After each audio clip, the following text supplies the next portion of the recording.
കൊടുങ്ങല്ലൂര് വാഴണ പെണ്ണാട് കൊടുവാളെടുത്ത് ചുടുതാരിക ചോരയിൽ നീരാട് എരിവെറ്റിയ പച്ചമുളകോ പെണ്ണെ നിൻ മനസ്സ്. ഈ നാക്കൊക്കെ ഇങ്ങനെ വരുന്നത് നാക്ക് നീട്ടിന്ന് ഞാൻ രണ്ടു വട്ടം കണ്ടോ കരിങ്കാളിന്ന് ആ ഒരു പഞ്ചിലോട്ട് വരുമ്പോഴത്തേക്ക് നാക്ക് നീട്ടി കൈയൊക്കെ പോക്കി അല്ലേ അല്ലേ. പിന്നെ അന്നും പല മതമുണ്ടാർന്നേ അതിനപ്പുറമൻപുണ്ടാർന്നേ നിന്റെ പടച്ചോൻ എന്റെ ഭഗവാൻ എന്നുള്ളൊരു കല്ലില്ലാർന്നേ. അച്ഛാ അച്ഛനെ വിളിച്ചാ പോരെ? കുഴപ്പമില്ല.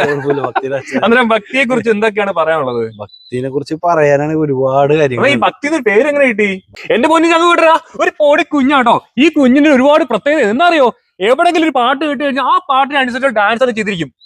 അതും സ്റ്റെപ്പ് ഒന്നും നമ്മൾ വിചാരിക്കുന്ന അപ്പന്റെ അപ്പുറത്താണ് കേട്ടോ. ഇല്ലേ? ഏത് പാട്ട് കേട്ടാലും അപ്പം ഡാൻസ് കളിച്ചിരിക്കും. ഇല്ലേ? കളിക്കോ? ഞാൻ ഒരു പാട്ട് പറയാം.